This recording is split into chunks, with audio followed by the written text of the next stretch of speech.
A few days before the will reading, Mrs. Caldwell called and asked us to come over. "I've been sorting through some things," she said, "and there's something important I'd like to discuss." When we arrived, her house looked just as spotless as always. White walls, gold frames, glass tables polished so well they almost disappeared. She poured tea into delicate china cups. Her nails were painted a deep red. "Grace," she began, looking straight at me, "I know this has been a tough time for you. Losing a parent leaves a hole no one can fill." I nodded, unsure of what she meant. She sighed as if carrying a heavy load. "Your father. He wasn't a rich man, was he?" "No," I said slowly. "But he was generous. He didn't care much about money." Of course, she murmured, stirring her tea. "It's just, when people pass, sometimes expectations can get misplaced. I wouldn't want you to be disappointed." Her tone was gentle, but her eyes were sharp, studying my face and measuring every reaction. I didn't understand what she meant, but the way she spoke made me feel uneasy. That night, I told Daniel about it. He rubbed his temples and said, "Mom just doesn't want you to get hurt if the will doesn't have much in it." I tried to let it go. However, Ethan found the envelope. It was the next morning. I went to Mrs. Caldwell's to drop off a casserole dish I'd borrowed. She wasn't home, she'd gone to a charity brunch. Her housekeeper told me. I stepped into the hallway to leave the dish on the counter when I heard a faint tapping sound upstairs. I thought maybe a window had been left open. When I went up, the sound led me to her bedroom, pristine, museum-like space, with pale curtains, and a massive oak wardrobe. The door wasn't fully closed. I should have left it alone, but something curiosity, instinct, made me push it open. Inside was the scent of roses and cedar wood polish. The closet doors were slightly open. Right there, sitting on the middle shelf, was an envelope, thick, cream-colored. It had my name written across it, Grace Williamson, my father's handwriting. My heart nearly stopped. I pulled it out and opened it carefully. Inside was a letter, short, handwritten, and a folded document. "To my daughter Grace, I leave you the contents of my estate, including my workshop, my savings, and the property deed, held in trust under your name. Love, Dad." The world tilted. My breath came in short gasps. Why was this here?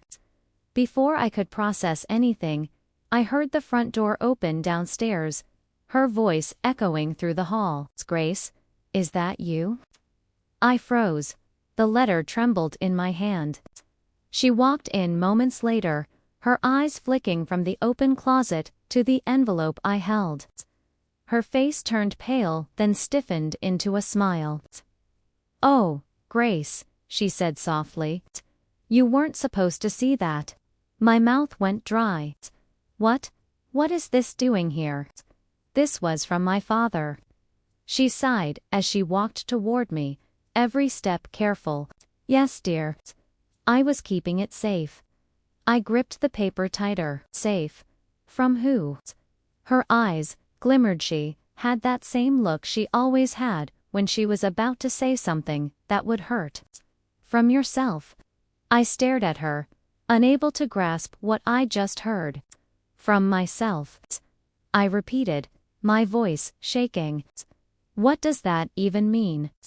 Mrs. Caldwell sighed, as if she were the guardian of common sense, and I was the reckless child playing with matches.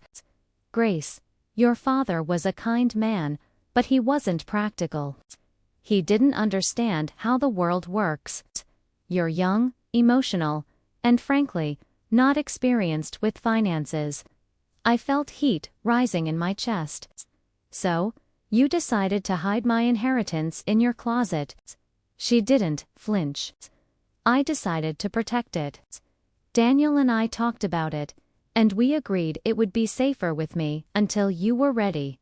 Ready, I repeated, my voice sharper now. I'm 33, married, and I manage a household. When do you think I'll be ready?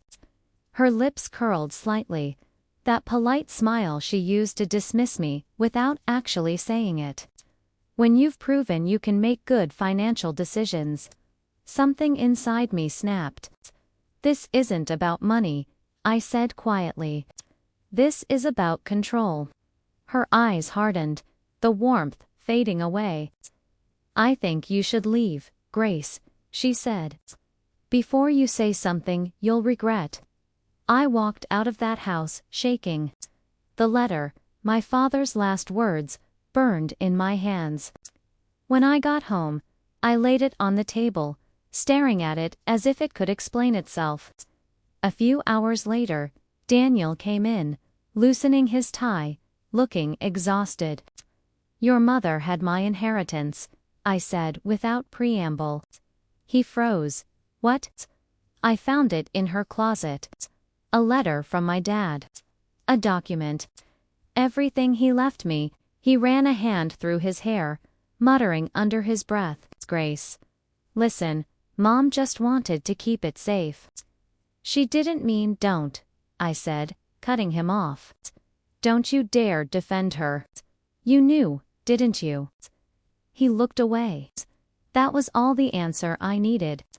You both decided my father's last gift to me wasn't mine to touch. That I couldn't be trusted with it.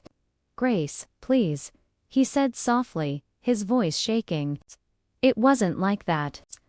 Mom thought you were going through so much, losing your dad, the funeral, she thought it would overwhelm you. I laughed bitterly. Overwhelm me. It's my father's will, Daniel. My inheritance. My right. He reached for me, but I stepped back. You should have told me, I said quietly. You both should have. The next morning, I went to the lawyer's office. The smell of paper and old wood filled the room as I handed over the document I'd found. Mr. Kavanaugh, my father's attorney, adjusted his glasses and frowned. Where did you find this? At my mother-in-law's house, I said flatly. She said she was keeping it safe. He exhaled slowly, tapping the paper with his pen. Mrs. Caldwell had no legal right to this. The will clearly states that the assets belong solely to you. So? She stole it. He hesitated before replying. In simpler terms, yes. The word stole echoed in my mind. It wasn't about greed. It was about control. She wanted to remind me that in her world, nothing happened without her blessing. The will reading was scheduled for that weekend. Mrs. Caldwell insisted on attending, claiming it was for family unity, as if that word still meant anything. The day was gray and cold, the kind that makes you feel like even the sky has opinions. We sat in the lawyer's office, me on one side, Daniel beside me, silent and tense. Across from us sat his mother, perfectly composed in a navy coat with a pearl brooch. When Mr. Kavanaugh began reading, my heart pounded so loudly I could hear it in my ears. To my daughter, Grace Williams, I leave the total value of my estate, my workshop, my savings account at Millerton Bank, and the property deed for the Willow Street home. He paused. Mrs. Caldwell smiled. A tight, fragile smile that looked stitched in place. Mr. Kavanaugh continued. All of which are to be transferred directly into her name upon confirmation of this will. I turned to look at her. Her fingers were clenched tightly around her purse strap, her knuckles pale. When the reading ended, I took a slow breath. Mr. Kavanaugh, I said clearly, I'd like to know if any of these assets have already been accessed or moved. He frowned, shuffling through papers. There was a withdrawal from the savings account shortly after Mr. Williams' passing. $40,000. My heart dropped. I looked at Mrs. Caldwell. She didn't blink. I told you, she said smoothly. I was keeping it safe. Mr. Kavanaugh looked between us, clearly uncomfortable. That money was not hers to touch. Mrs. Caldwell, I'll need to request bank statements immediately. The room fell silent, except for the ticking clock on the wall. I stood, my voice terrifyingly calm. You didn't just take money. You took my father's last gift to me. You decided that your opinion was more important than his wishes. And you made my husband an accomplice. Daniel tried to reach for my hand. Grace, please. I pulled away. Don't. We left separately that day. She drove away in her sleek black car with tinted windows. I drove away in mine older, smaller, but filled with something she'd never have again: peace from knowing the truth. That night, Daniel came home late. I sat on the couch, my father's letter in my lap. She's furious, he said quietly. Good. He sighed and dropped onto the chair across from me. Grace, you've got to understand, she didn't mean harm. She just what? I snapped. Just wanted to control every part of our lives. Just wanted to make sure I never had a say in my own future. He rubbed his face, his voice breaking. She's my mother, and he was my father.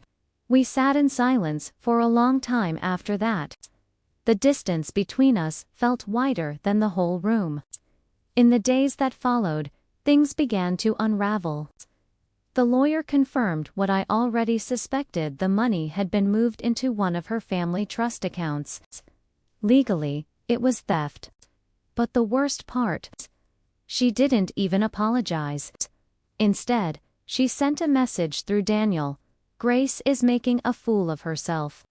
Tell her to let it go before she embarrasses us all. That was the final straw. If she thought I'd let this go quietly, she didn't know me at all. It's strange how betrayal doesn't come all at once. It comes in echoes. In how your husband avoids your eyes, in how his mother's perfume lingers on his jacket, and in the hollow sound of a home that no longer feels safe. By the time the weekend arrived, I'd made up my mind. I was done being quiet. Mr. Kavanaugh helped me file a legal motion to recover what was rightfully mine. He told me it could take months, maybe even years, but I didn't care. I wasn't doing it for the money anymore. I was doing it for me. Still, part of me hoped foolishly that Daniel would take my side. That night, I asked him one last time, "Do you think what your mother did was right?" He hesitated too long. "I think she made a mistake," he said finally. "But she didn't mean stop saying that," I whispered. "You keep excusing her because it's easier than admitting she's wrong." He rubbed his hands together and looked lost. "She just wanted to protect us." I laughed bitterly. From what? From independence. From having something that isn't tied to her approval. He didn't answer. And that silence said everything. The gossip spread faster than wildfire. Mrs. Caldwell had always been well-connected. She chaired to charity boards, hosted luncheons, and smiled her way through every social event in town. Now, people whispered about her in grocery aisles as the woman who stole her daughter-in-law's inheritance. It wasn't just my doing. Mr. Kavanaugh had reached out to the bank to freeze accounts, and the notice leaked through the financial grapevine. People talk, especially when the mighty stumble. Still, I wasn't proud. It didn't feel victorious. It felt heavy, like standing in the ruins of a house you built with your own hands. A week later, Daniel packed a small bag. "I think we need some space," he said quietly. "Space." He nodded, unable to meet my gaze.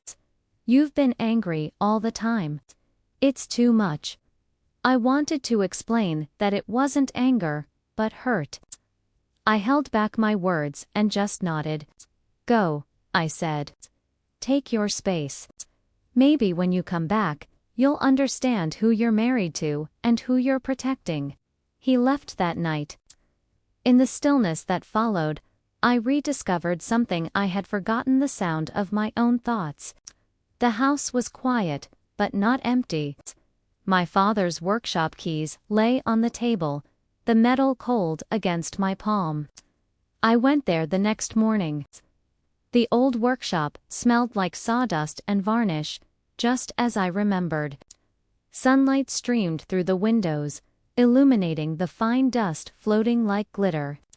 His tools still hung neatly on the wall, and his last projector, half-carved oak cabinet, waited patiently. It felt like stepping back into his arms. As I stood there, I realized this was the real inheritance. The peace, the purpose, the work ethic he'd left behind. I rolled up my sleeves and began cleaning. A few weeks passed. The legal process moved forward slowly. Mr. Kavanaugh called to tell me the bank had confirmed the funds, transferred to Mrs. Caldwell's account. The evidence was clear. She would have to return it, along with a formal apology to the estate. When I told Daniel, he fell silent. She didn't mean to steal.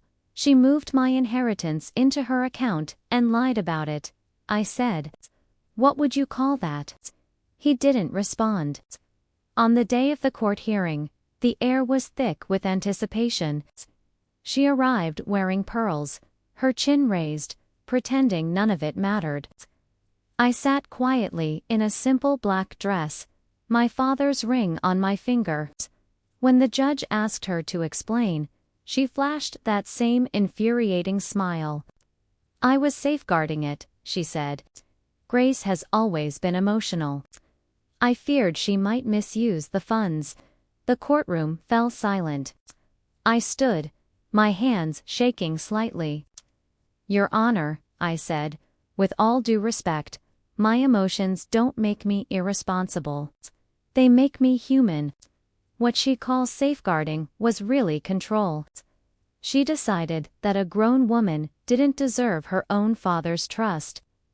The judge nodded slowly. Mrs. Caldwell, regardless of your intentions, the law is clear. You must return all funds to the rightful heir within 30 days. Failing to do so will result in criminal charges. Her face didn't change, but her grip on her handbag tightened. As we left, she brushed past me without a word. That night, Daniel showed up at the workshop. I was standing down one of my father's old tables, lost in the soothing rhythm. You won, he said softly. It wasn't about winning. He sighed. She's devastated, Grace. She says you've ruined her reputation. I set down the sandpaper and looked at him. She ruined her own reputation. All I did was tell the truth. He nodded, eyes shiny with guilt. I know. I don't know how to fix this. Maybe you can't, I said. Maybe that's the point. He looked around the workshop, the smell of varnish hanging in the air. Your dad would be proud of you, he said quietly. For the first time in months, I believed it. Over the next few weeks, something changed. Mrs. Caldwell returned the money through the lawyer, but she refused to talk to me directly. Daniel and I began therapy. He said he wanted to understand and rebuild. I wasn't sure if I was ready, but I agreed. The workshop became my refuge. I started taking small jobs, refinishing furniture, repairing antiques. Each piece I restored felt like a small step toward reclaiming my own life. One evening, I found an old note tucked inside one of the drawers my father had made years ago. It was written in his messy handwriting. Money comes and goes, Grace, but dignity once lost takes courage to rebuild. Never let anyone own that part of you. I cried then, not from sadness, but from relief.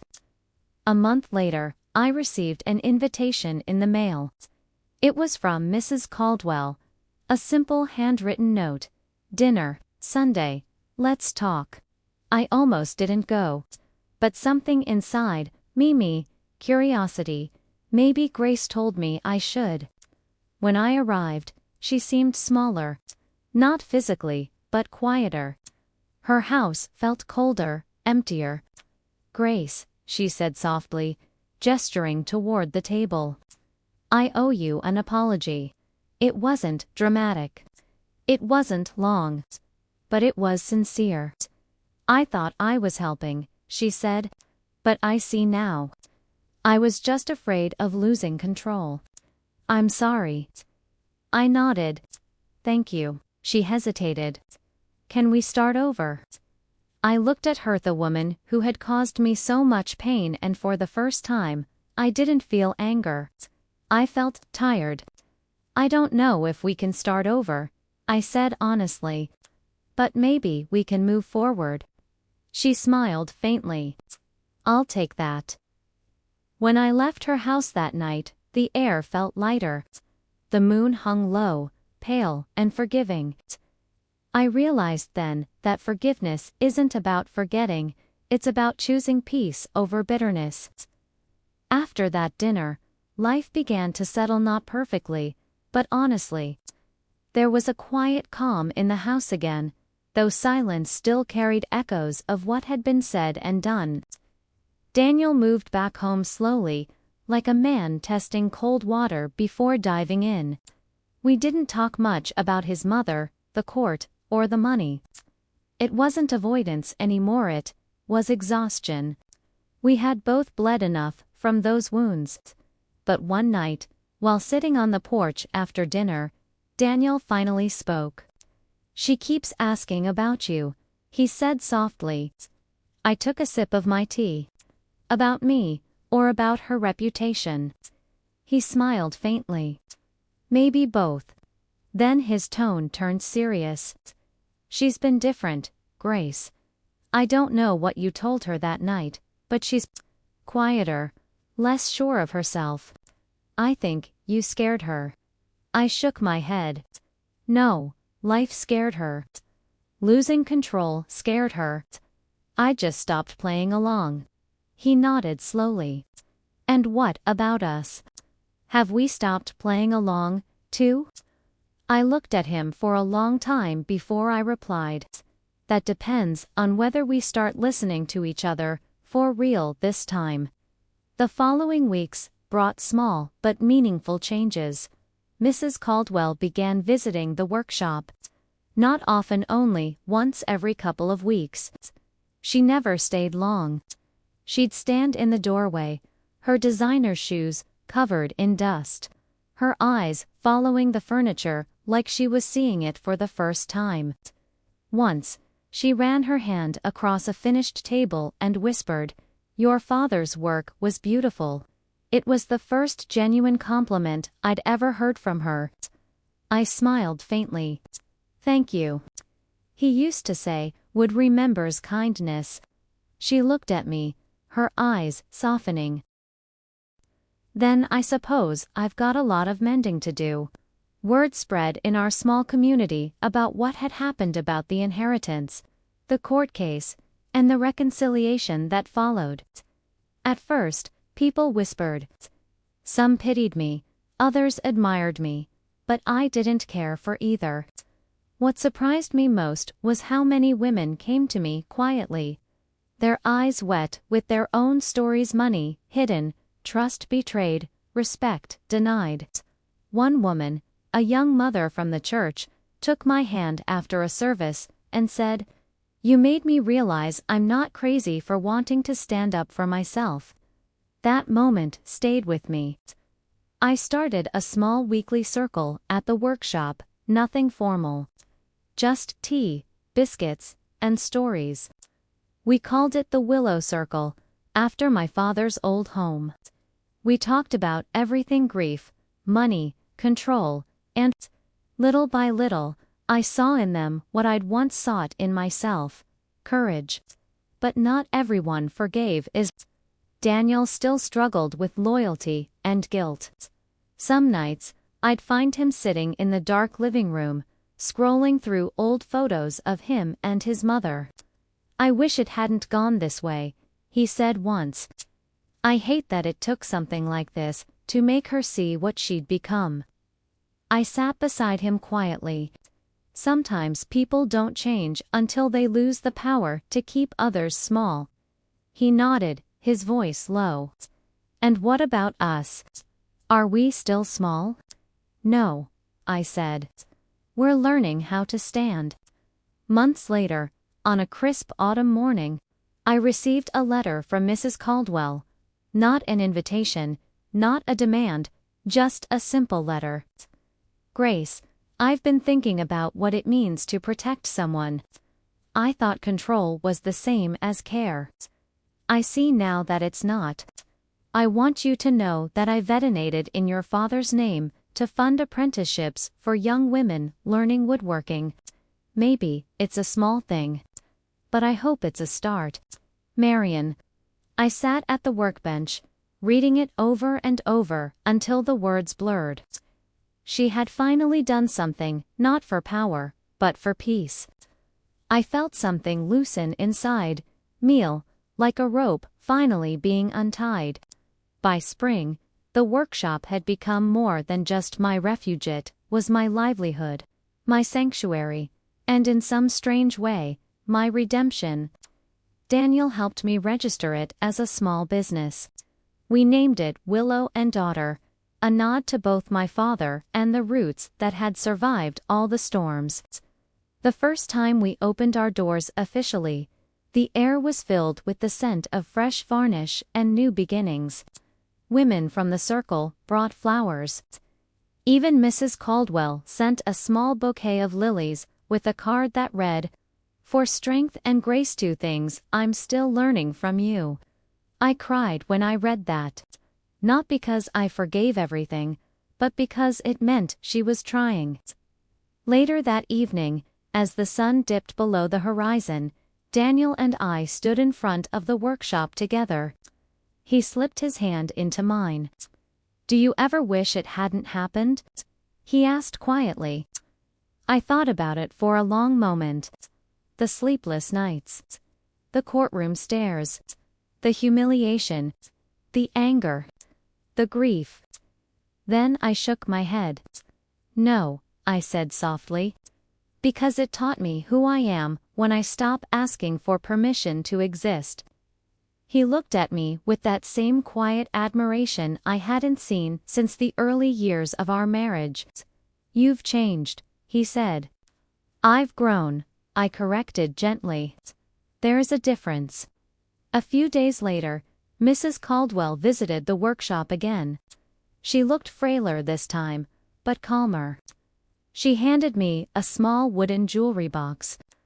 "Your father made this for me years ago," she said softly. "When you and Daniel first started dating. He said I should give it to you one day. I suppose I took too long." The box was beautiful. It was Sesmith walnut, with delicate carvings on the lid. Inside was a photo of my father and me, taken when I was a child. For the first time in my life, I saw tears in her eyes. "I didn't deserve his kindness," she whispered. "Maybe not then," I said. "But you're trying now. That's what matters." She nodded and smiled weakly. "You're stronger than I ever was, Grace. And that's exactly why your father trusted you." She left without another word, her shoulders feeling lighter somehow. That night, I sat alone at the workbench, tracing the lines of that jewelry box while the photo lay open beside me. My father had been right. Dignity isn't something anyone can give you. It's something you protect quietly, fiercely, even when no one else believes you can. And forgiveness. That's a choice you make for yourself, not for the people who wronged you. The world didn't turn into a fairy tale after that. Some days, Daniel and I still argued. Some days, Grief crept in like a fog. But there was light, now steady, honest light. When I looked in the mirror, I didn't see the woman who needed approval or permission. I saw someone who had survived betrayal, faced down pride, and chosen peace without surrendering herself. And that, I realized, was the real inheritance my father left me. Sometimes, the people who claim they're protecting us are really just protecting their own power. It took me a long time to understand that. I used to think forgiveness meant letting someone back into your life the way they were before. But now I know forgiveness is quieter than that. It's the moment you stop letting their choices define your peace. My mother-in-law and I will never be the same, and maybe that's okay. She taught me something without meaning to, that silence is its own kind of surrender.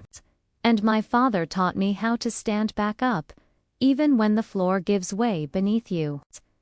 I don't know what your story looks like, or who in your life once held something that was yours, your voice, your confidence, your freedom. But if there's one thing I've learned, it's this: you can't wait for someone else to hand it back. You have to reach out and take it yourself. Because dignity is not something you inherit. It's something you earn, one brave decision at a time. So, tell me, if you were in my place, would you have fought back? Or would you have walked away? I'd love to know your thoughts in the comments. And if this story touched your heart, don't forget to subscribe. Sometimes, the stories that hurt the most are the ones that help us heal the deepest.